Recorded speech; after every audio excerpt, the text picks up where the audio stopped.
فرزند زہرا یہ حالات برے ہیں۔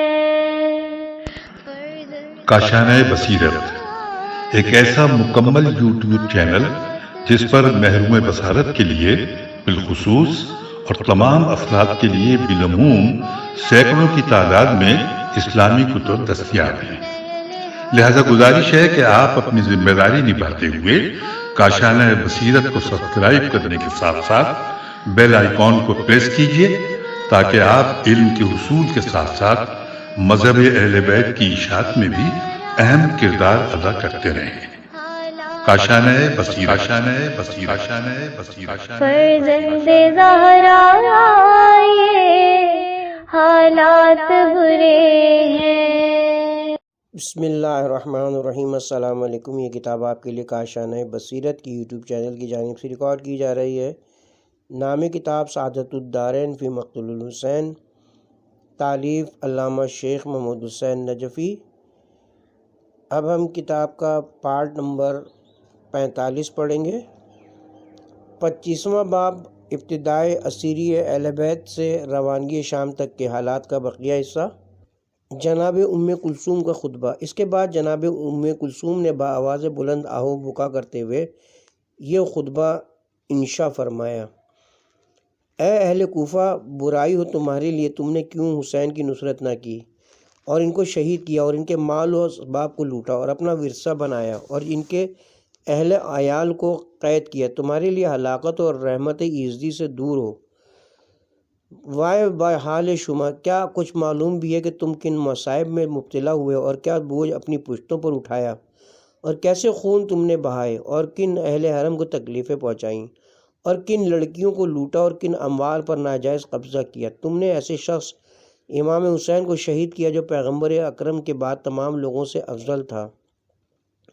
رحم تمہارے دلوں سے اٹھا لیا گیا۔ یقیناً خدا کا گروہ ہی کامران ہوتا ہے اور شیطانی گروہ خائب و خاسر ہوتا ہے۔ پھر حزن و ملال میں ڈوبے ہوئے اشعار پڑھے: وائے ہو تم پر، تم نے بلا قصور میرے بھائی کو شہید کیا، اس کی سزا تمہیں جہنم کی بھڑکتی ہوئی آگ میں دی جائے گی۔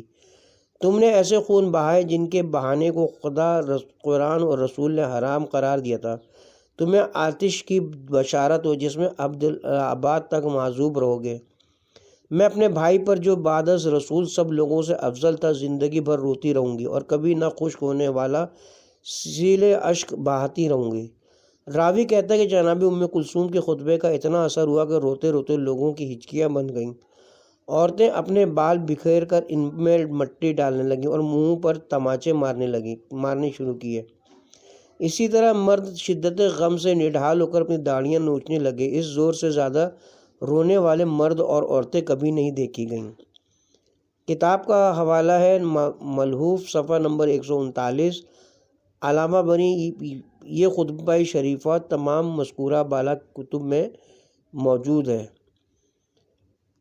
حضرت امام زین العابدین علیہ السلام کا خطبہ۔ لوگ ہنوز گریہ و بکا کر رہے تھے کہ امام زین العابدین علیہ السلام نے انہیں خاموش ہونے کا حکم دیا۔ چنانچہ جب سب لوگ خاموش ہو گئے تو امام علیہ السلام نے خدا کی حمد و ثنا اور پیغمبر اسلام پر درود و سلام بھیجنے کے بعد فرمایا: یا ایھا الناس، جو شخص مجھے پہچانتا ہے وہ تو پہچانتا ہی ہے، اور جو نہیں پہچانتا میں اسے اپنے معرفی کرائے دیتا ہوں۔ میں علی بن الحسین ہوں، وہ حسین جو بلا جرم و قصور نہر فرات کے کنارے ذبح کیا گیا۔ میں اس کا بیٹا ہوں جس کی ہتک حرمت کی گئی، جس کے مال و منال کو لوٹا گیا اور جس کے اہل و عیال کو قید کیا گیا۔ میں اس کا پسر ہوں جس سے ظلم و جور سے واماندہ کر کے شہید کیا گیا، اور یہ بات ہمارے فخر کے لیے کافی ہے۔ اے لوگوں، میں تمہیں خدا کی قسم دے کر پوچھتا ہوں، کیا تم نے میرے پدر عالی قدر کو دعوتی خطوط لکھ کر نہیں بلایا تھا اور ان کی نصرت و امداد کے عہد و پیمان نہیں کیے تھے؟ اور جب وہ تمہاری دعوت پر لبیک کہتے ہوئے تشریف لائے تو تم نے مکر و فریب کا مظاہرہ کیا اور ان کی نصرت و یاری سے دستبرداری اختیار کر لی، بلکہ ان کے ساتھ قتال کر کے ان کو قتل کر دیا۔ ہلاکت تو تمہارے لیے کہ تم نے بہت برا ذخیرہ اعمال جمع کیا، اور برائی ہو تمہارے رائے و تدبیر کے لیے۔ بھلا تم کن آنکھوں سے اس وقت جناب رسول خدا صلی اللہ علیہ وسلم کی طرف دیکھو گے جب وہ تم سے فرمائیں گے کہ تم نے میری اطرت اہل بیت کو قتل کیا اور میری ہتک حرمت کی، اس لیے تم میری امت سے نہیں ہو۔ راویان اخبار کا بیان ہے کہ جب امام کا کلام غم التیام یہاں تک پہنچا تو ہر طرف سے لوگوں کے رونے اور چیخ و پکار کی آوازیں بلند ہوئیں اور ایک دوسرے کو کہنا شروع کیا، تم بے علمی میں ہلاک و برباد ہو گئے ہو۔ امام نے پھر سلسلہ کلام شروع کرتے ہوئے فرمایا، خدا اس بندے پر رحم کرے جو میری نصیحت کو قبول کرے اور میری وصیت کو خدا اور رسول اور اہل بیت رسول کے بارے میں یاد رکھے، کیونکہ ہمارے لیے رسول خدا کی ذات میں اعلیٰ نمونہ موجود ہے۔ سب حاضرین نے یک زبان ہو کر کہا، یا ابن رسول اللہ، ہم سب آپ کے مطیع و فرما بردار ہیں، آپ جو حکم دیں ضرور اس کی تعمیل کی جائے گی، ہم آپ کے دوستوں کے دوست اور دشمنوں کے دشمن ہیں۔ امام نے ان کا یہ کلام غریب الانضمام سن کر فرمایا، ہیہات اے گروہ مکاراں اور عیاراں، اب تمہاری یہ خواہش پوری نہیں ہو سکتی۔ اب تم چاہتے ہو کہ میرے ساتھ بھی وہی سلوک کرو جو اس سے پہلے میرے اب و جد کے ساتھ کر چکے ہو۔ حاشا وکلا، ایسا ہرگز نہیں ہو سکتا۔ باخدا ابھی تک تو سابقہ زخم بھی مندمل نہیں ہوئے، کل تو میرے پدر عالی قدر کو ان کے اہل بیت سمیت قتل کیا گیا، ابھی تک تو مجھے اب و جد اور بھائیوں کی شہادت کا صدمہ فراموش نہیں ہوا، بلکہ ان مصائب کے غم و الم کی تلخی میرے حلق میں موجود ہے اور غم و غصے کے گھونٹ میرے سینے کی ہڈیوں میں گردش کر رہے ہیں۔ ہاں تم سے صرف اس قدر خواہش ہے کہ نہ ہمیں فائدہ پہنچاؤ اور نہ نقصان۔ ابن زیاد کی سید الشہداء کے سر اقدس کے ساتھ بے ادبی۔ ان خطبوں کے بعد اسیران اہل بیت کا یہ لوٹا ہوا قافلہ دربار ابن زیاد کی طرف روانہ ہوا۔ ادھر ابن زیاد نے دربار میں تمام لوگوں کو حاضری کا اذن عام دے رکھا تھا۔ کتاب کا حوالہ ہے ناسخ جلد نمبر 6 صفحہ نمبر 312، ارشاد صفحہ نمبر 266، ملحوف صفحہ نمبر 142 وغیرہ۔ اس لیے آج درباریوں اور تماش بینوں سے کھچا کھچ بھرا ہوا تھا۔ سب سے پہلے شہداء کے سر دربار میں پہنچائے گئے۔ جناب سید الشہداء کا سر اقدس ایک تشت طلائی میں رکھ کر ابن مرجانہ کے سامنے پیش کیا گیا۔ کتاب کا حوالہ ہے ناسخ جلد نمبر 6 صفحہ نمبر 312، اعمال صدوق صفحہ نمبر 99۔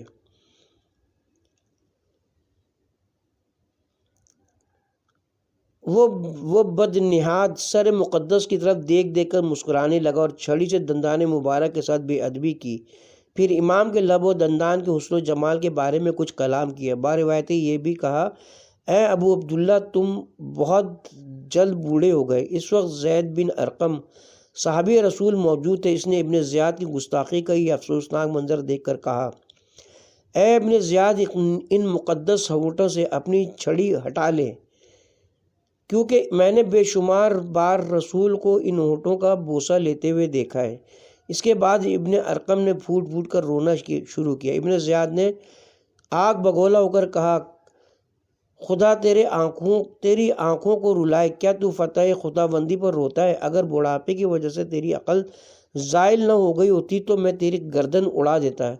اس کے بعد زید وہاں سے اٹھ کر چلے گئے۔ بعض روایت کے مطابق وہ جاتے وقت لوگوں سے یہ کہہ رہے تھے، یا ایھا الناس، تم آج کے بعد غلام ہو، تم نے فرزند فاطمہ کو شہید کیا اور ابن مرجانہ کو امیر بنایا، جو باخدا تمہارے اچھے لوگوں کو قتل کرتا ہے اور برے لوگوں کو غلام بناتا ہے۔ ہلاکت ہو اس کے لیے جو ذلت و رسوائی اور ننگ و عار پر رضامند ہوتا ہے۔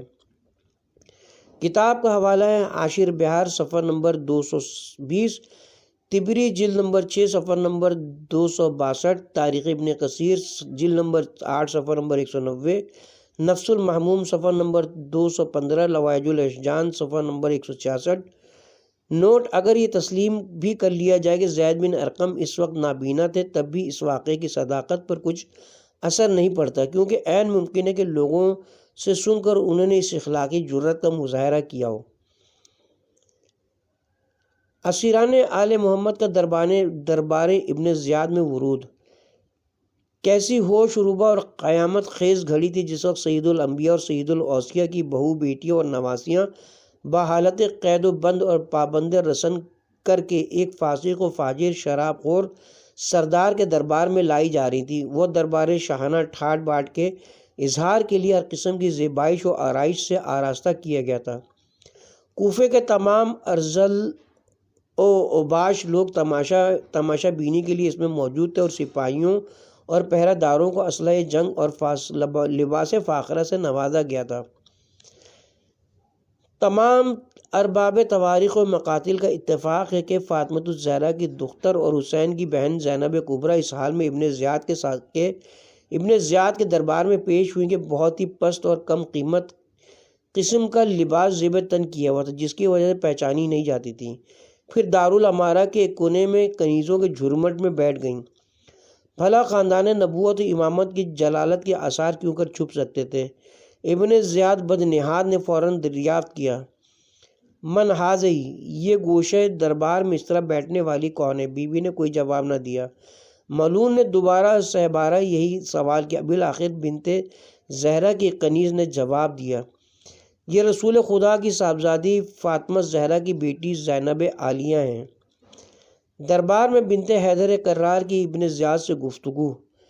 بے شرم نشہ فتح میں بدمست حاکم بجائے اس کے کہ خجل و شرمسار ہوتا کہ آج رسول اکرم کی نواسی اس حالت میں اس کے دربار میں پیش ہے، الٹا اس نے اپنی نفس و خست طبعی بلکہ اپنے کفر و الحاد کا اس طرح مظاہرہ کیا کہ بی بی کا مزید دل جلانے کی خاطر کہا،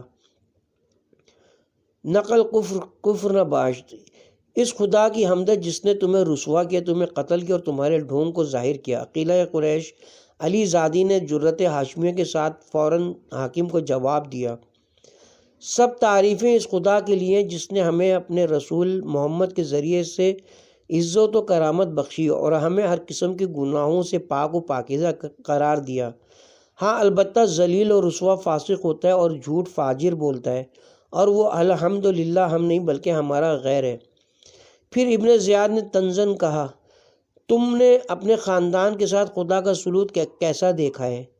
نواسی رسول نے بڑی سنجیدگی کے ساتھ جواب دیا،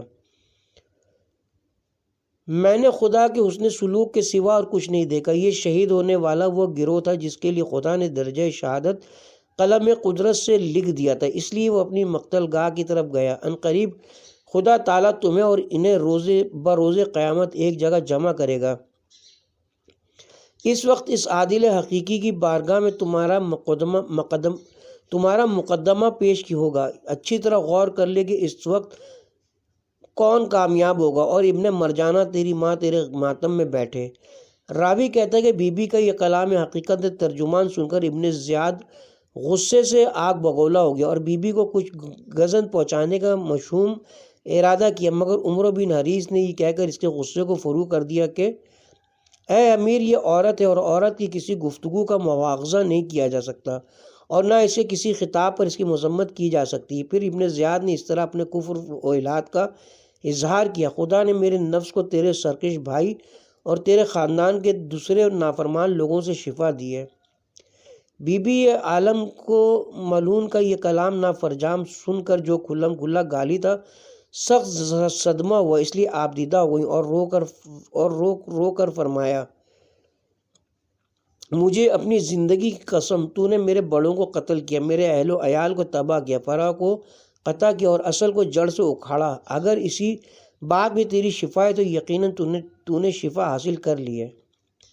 علی کی لاڈلی کا یہ جواب باثواب سن کر ابن زیاد نے کہا، یہ تو بڑی قافیہ باز عورت ہے اور مجھے اپنی زندگی کی قسم، اور اس کا والد بھی بڑا قافیہ باز اور شاعر تھا۔ بی بی نے اس خرافات کا یہ جواب دیا کہ ایک عورت کو سجی بندی سے کیا واسطہ ہے اور مجھے قافیہ بازی کا کہاں ہوش ہے، لیکن میں نے جو کچھ کہا وہ میرے دل کی آواز ہے۔ امام سجاد علیہ السلام کا ابن زیاد کے ساتھ مکالمہ۔ اس کے بعد ابن زیاد امام زین العابدین علیہ السلام کی طرف متوجہ اور کہا، من انتا، تم کون ہو؟ امام نے فرمایا، انا علی بن الحسین، میں علی بن الحسین ہوں۔ ابن زیاد نے کہا، کیا خدا نے علی بن الحسین کو میدان کربلا میں قتل نہیں کر دیا؟ امام نے فرمایا میرا ایک بھائی تھا جو مجھ سے چھوٹا تھا جسے لوگوں نے شہید کیا ہے۔ کتاب کا حاشیہ ہے عمدۃ الطالب۔ ابن زیاد نے کہا نہیں بلکہ اسے خدا ہی نے قتل کیا۔ امام نے فرمایا خدا بند عالم روحوں کو ان کی موت کے وقت قبض کرتا ہے اور کوئی نفس خدا کے حکم کے بغیر نہیں مرتا۔ امام علیہ السلام کا یہ کلام وحی ترجمان ابن زیاد پر شاک گزرا۔ کہا کیا تمہیں میرا جواب دینے کی ابھی تک جرت ہے؟ پھر جلاد کو حکم دیا کہ ان کی گردن اڑا دے۔ یہ حکم سنتے ہی جناب زینب عالیہ اپنے بھتیجے بیمار کربلا کے گلے سے لپٹ گئیں اور ابن زیاد کو خطاب کر کے فرمایا اے ابن زیاد، جس قدر تو ہمارا خون بہا چکا ہے وہی تیرے لیے کافی ہے، سوائے اس بیمار کے کسی اور مرد کو زندہ چھوڑا ہے؟ باخدا میں ان سے جدا نہیں ہوں گی۔ اگر ان کے بھی قتل کا ارادہ ہے تو مجھے بھی ان کے ہمراہ قتل کر دو۔ امام علیہ السلام نے فرمایا پھوپھی اماں آپ چپ کریں تاکہ میں اس سے کچھ باتیں کروں۔ پھر ابن زیاد کی طرف متوجہ ہو کر فرمایا اے پسر زیاد، کیا تو مجھے قتل سے ڈراتا ہے؟ کیا تجھے نہیں معلوم کہ قتل ہونا ہماری عادت اور راہ خدا میں شہید ہونا ہماری فضیلت و کرامت ہے؟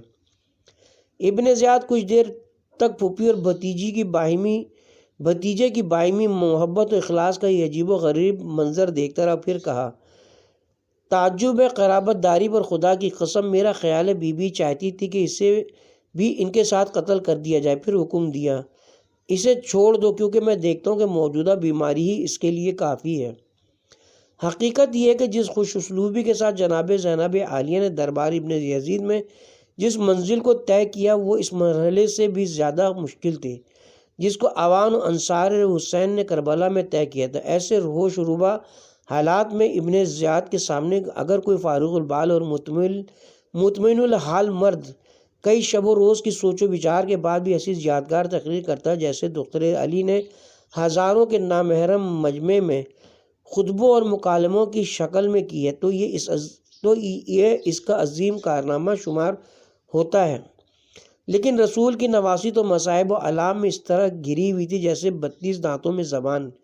اس کے بعد ابن زیاد نے دربار برخاست کرتے ہوئے اسیران آل محمد کے متعلق حکم دیا کہ انہیں مسجد کوفہ کے پہلو میں جو قید خانہ ہے اس میں لے جا کر بند کر دیا جائے۔ چنانچہ ایسے ہی کیا گیا۔ اس وقت جناب زینب عالیہ نے فرمایا ہمارے پاس کوئی آزاد عربی عورت نہیں آئی سوائے ام ولد یا کنیز کے، کیونکہ وہ بھی اسی طرح قید ہو چکی ہیں جس طرح ہم قید ہوئے ہیں۔ کتاب کا حوالہ ہے مقتول طالبین صفحہ نمبر 88، طبع النجف منتخب الترحیل صفحہ نمبر 238، نظم قریشی زبیری صفحہ نمبر 85، مقتول الحسین للمکرم صفحہ نمبر 393، ارشاد صفحہ نمبر 267، ملوف صفحہ نمبر 144، قمقام صفحہ نمبر 446، ناسخ جلد نمبر 6 صفحہ نمبر 315، نفس المحموم صفحہ نمبر 217، لوائج الاشجان صفحہ نمبر 168، مقتول الحسین للخوارزمی جلد نمبر 2 صفحہ نمبر 43، تظلیم الزہرا صفحہ نمبر 253، عاشر بہار صفحہ نمبر 221، تتمہ وقائع ایام محرم صفحہ نمبر 263، کامل ابن اسیر جلد نمبر 3 صفحہ نمبر 297 وغیرہ۔ ابن زیاد کا جامع مسجد کوفے میں شرانگیز خطبہ اور عبداللہ بن عفیف ازدی کی شہادت۔ سابقہ کارروائی کرنے کے بعد ابن زیاد بدنہاد نے منادی کرائی الصلاۃ جامع، چنانچہ جب سب لوگ مسجد جامع میں جمع ہو کر مسجد پر ہو گئی تو ابن زیاد نے ممبر پر جا کر یہ خطبہ دیا جسے نقل کفر نباشت کے طور پر مجبوراً نقل کیا جاتا ہے۔ حمد خدا کی جس نے حق اور اہل حق کو غلبہ دیا اور امیر یزید اور اس کی جماعت کو فتح و نصرت عطا کی اور حسین اور علی اور ان کے شیعوں کو قتل کیا۔ ابھی اس بد نہاد کا سلسلہ کلام یہیں تک پہنچا تھا کہ عبداللہ بن عفیف ازدی یہ ناہنجار کلام سن کر اٹھ کھڑا ہوا، جو کہ بہت عمر رسیدہ اور نابینا اور حضرت امیر علیہ السلام کے خاص اصحاب میں سے تھا۔ ان کی ہمراہی میں بائیں آنکھ جنگ جمل میں اور دوسری جنگ صفین میں بیکار ہو گئی تھی۔ زہد و ورع کا یہ عالم تھا کہ سارا دن مسجد میں نماز پڑھنے میں مشغول رہتا تھا۔ بہرحال ابن عفیف نے گرج کر کہا، اے دشمن خدا ابن مرجانہ کذاب، تو اور تیرا باپ ہے اور وہ جس نے تجھے حاکم بنایا ہے، یزید اور اس کا باپ، تم اولاد انبیاء کو قتل کرتے ہو اور پھر صدیقوں والا کلام کرتے ہو، باروایت دیگر اور پھر صدیقین کے ممبر پر چڑھتے ہو۔ ابن زیاد نے کہا، اسے پکڑ کر میرے پاس لاؤ۔ چنانچہ پولیس والوں نے اسے پکڑ لیا، مگر جب عبداللہ نے بنی ازد کے مخصوص شعار یا مبروز کی صدا بلند کی تو کئی ازدی نوجوان اٹھے اور اسے ان ظالموں کے چنگل سے چھڑا کر لے گئے، لیکن ابن زیاد نے رات کے وقت کسی آدمی کو بھیج کر ان کو قتل کرا دیا اور ان کی لاش موقع میں سجا تبری یا مسجد میں کامل سولی پر لٹکوا دی۔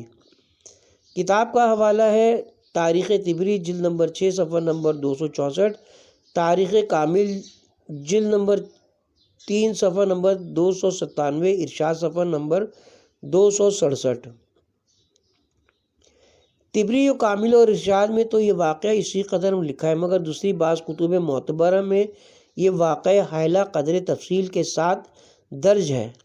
ابن عفیف کا مذکورہ بالا جرأت مندانہ اور مومنانہ جواب سن کر ابن زیاد بھڑک اٹھا، کہا، یہ کلام کرنے والا کون ہے؟ جناب عبداللہ نے کہا، اے اللہ کے دشمن، میں کلام کر رہا ہوں۔ تو اس ذریت طاہرہ کو شہید کرتا ہے جس سے خدا نے ہر قسم کے رزق کو دور رکھا ہے، اور پھر یہ گمان کرتا ہے کہ تو مسلمان ہے۔ ہائے فریاد اولاد مہاجرین و انصار کہا ہے، جو اس ابن زیاد کے سرکش یزید سے جو رسول خدا کی زبان سے لعین بن لعین انتقام لے۔ یہ کلام سن کر ابن زیاد شدید غیظ و غضب کی وجہ سے آگ بگولا ہو کر بولا، اسے میرے پاس لاؤ۔ چنانچہ پولیس والے اسے پکڑنے کے لیے آگے بڑھے، مگر عبداللہ کے شعار بنی ازد یا مبروز پکارنے سے اس کی قوم کے کچھ لوگ اٹھے، جن کی تعداد شیخ مفید نے 700 لکھی ہے، اور اسے پولیس سے چھڑا کر لے گئے۔ کتاب کا حوالہ ہے ارشاد صفحہ نمبر 267، کمقام صفحہ نمبر 447۔ ابن زیاد نے پولیس کو حکم دیا کہ اس اندھے کے گھر جاؤ اور اسے پکڑ کر لاؤ۔ چنانچہ جب یہ لوگ اس کے گھر پہنچے تو بنی ازد نے مزاحمت کی اور کچھ یمنی بھی ان کی حمایت میں کھڑے ہو گئے، ادھر سے انکار ادھر سے اصرار۔ جب ابن زیاد کو حقیقت حال کا معلوم ہوا تو اس نے محمد بن اشعث کی کمان میں کئی قبائل عبداللہ کو پکڑنے اور بصورت دیگر جنگ کرنے کے لیے بھیج دیے۔ چنانچہ فریقین میں سخت جنگ ہوئی، جس کے نتیجے میں ایک جماعت ماری گئی، اور بالآخر ابن زیاد کے آدمی عبداللہ کے گھر کا دروازہ توڑ کر اندر داخل ہو گئے۔ عبداللہ کی لڑکی نے کہا، بابا دشمن آ گیا۔ عبداللہ نے فرمایا، بیٹی کوئی حرج نہیں، مجھے تلوار پکڑا دو۔ چنانچہ عبداللہ نے تلوار ہاتھ میں لے کر رجز پڑھتے ہوئے اپنا دفاع شروع کیا۔ عبداللہ کی صاحبزادی نے کہا، اے کاش میں مرد ہوتی اور آج تیرے ہمراہ ذریت طاہرہ کے ان قاتلوں کے ساتھ جنگ کرتی۔ لوگ حملے پر حملے کر رہے تھے اور لڑکی برابر بتائی جاتی تھی کہ بابا اب دشمن فلاں طرف سے حملہ کر رہا ہے۔ بالآخر دشمنوں نے چاروں طرف سے گھیر کر اسے پکڑ لیا اور اٹھا کر ابن زیاد کے پاس لے گئے۔ ملعون نے دیکھتے ہی کہا، شکر ہے خدا نے مجھے ذلیل کیا ہے، شکر ہے خدا نے تجھے ذلیل کیا ہے۔ عبداللہ نے کہا، او خدا کے دشمن، بھلا خدا نے مجھے کیوں کر ذلیل کیا ہے؟ ابن زیاد نے کہا، او دشمن تو عثمان بن عفان کی بابت کیا کہتا ہے؟ عبداللہ نے کہا، یا ابن مرجانہ، تجھے عثمان سے کیا تعلق ہے؟ وہ اچھا ہے یا برا؟ خدا کے پاس اس کا حساب ہے۔ البتہ تو مجھ سے اپنے باپ یزید اور اس کے باپ کی بابت سوال کر۔ ابن زیاد نے کہا، اب کوئی سوال نہیں ہوگا یہاں تک کہ تم موت کے گھاٹ اتارے جاؤ۔ یہ سن کر عبداللہ نے کہا، سب تعریف ہے اس خدا کے لیے جو تمام عالمین کا پروردگار ہے۔ تمہیں معلوم ہونا چاہیے کہ میں تمہاری ولادت سے بھی پہلے اپنے پروردگار سے دعا کرتا تھا کہ وہ مجھے اپنی بدترین مخلوق کے ہاتھوں شہادت نصیب فرمائے، لیکن جب میری آنکھیں جاتی رہیں تو میں شہادت سے نا امید ہو گیا۔ اب شہادت کو سامنے دیکھ کر میں اس کی حمد کرتا ہوں کہ اس نے میری قدیمانہ دعا کو قبول فرماتے ہوئے مجھے شرف شہادت عطا فرمایا ہے۔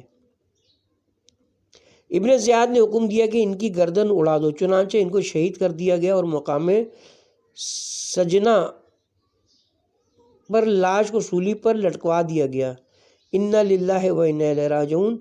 کتاب کا حوالہ ہے نفس المحموم صفحہ نمبر 220، ملوف صفحہ نمبر 150، مقتول الحسین للمکرم صفحہ نمبر 398، عاشر بہار صفحہ نمبر 221، لواج الاشجان صفحہ نمبر 170 وغیرہ۔ سر مقدس کا کوفے کے بازاروں میں پھرایا جانا۔ اس کے بعد حکم دیا کہ سید الشہداء کا سر مقدس نوکِ سنان پر سوار کر کے کوفے کے بازاروں میں پھرایا جائے، چنانچہ اس حکم کی تعمیل کی گئی۔ کتاب کا حوالہ ہے تاریخ کامل ابن اسیر جلد نمبر 3 صفحہ نمبر 298، نفس المحموم صفحہ نمبر 214، ارشاد صفحہ نمبر 267، ملوف صفحہ نمبر 145، تظلم الزہرا صفحہ نمبر 253 اور عاشر بہار صفحہ نمبر 222 وغیرہ۔ اس کے بعد دارالامارہ کے دروازے پر نصب کر دیا گیا۔ کتاب کا حوالہ نفس المحموم صفحہ نمبر 216، لواج الاشجان صفحہ نمبر 170۔ باروایت تمام کوفے میں جناب مسلم کے سر کے بعد یہ دوسرا سر مقدس تھا جسے نصب کیا گیا تھا۔ کتاب کا حوالہ ہے نفس المحموم صفحہ نمبر 216۔ باروایت تمام شہداء کے سرائے مقدسہ کے ساتھ یہی سلوک کیا گیا۔ لواج الاشجان صفحہ نمبر 170۔ بعض اہل تاریخ کا خیال ہے کہ جناب کا سر مقدس پہلا سر ہے جسے نوکِ سنان پر بلند کر کے پھرایا گیا، مگر صحیح یہ ہے کہ سب سے پہلے جناب عمرو بن حمق خزائی کے ساتھ یہ سلوک کیا گیا، جو کہ جناب امیر المومنین علی علیہ السلام کے مخلص صحابی تھے اور معاویہ نے انہیں شہید کرایا تھا۔ کتاب کا حوالہ ہے کامل ابن اسیر جلد نمبر 3 صفحہ نمبر 398۔ سر اقدس کا بازار کوفہ میں تلاوت قرآن کرنا۔ زید بن ارقم بیان کرتے ہیں کہ جب امام حسین علیہ السلام کے سر مقدس کو کوفے کے بازاروں میں پھرایا جا رہا تھا، اس وقت میں اپنے بالائی غرفہ میں بیٹھا تھا۔ جب سر مبارک میرے بالمقابل پہنچا تو میں نے اسے یہ آیت پڑھتے ہوئے سنا۔ باخدا یہ سن کر میرے رونگٹے کھڑے ہو گئے اور میں نے پکار کر کہا، اے فرزند رسول، تیرے سر کا معاملہ ان سے زیادہ عجیب ہے۔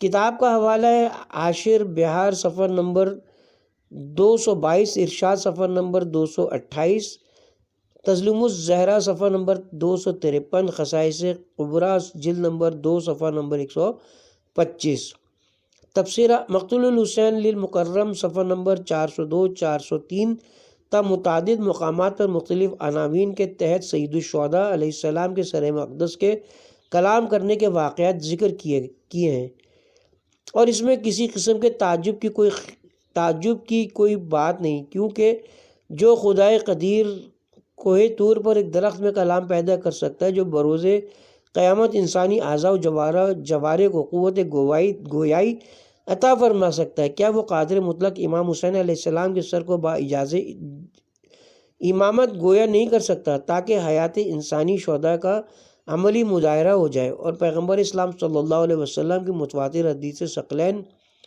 کی صداقت و حقانیت کی تصدیق ہو جائے، نیز تاکہ مقصد حسین یعنی لوگوں کو خواب غفلت سے جگانے اور اسلام کو زندہ جاوید بنانے کی تکمیل بھی ہو جائے۔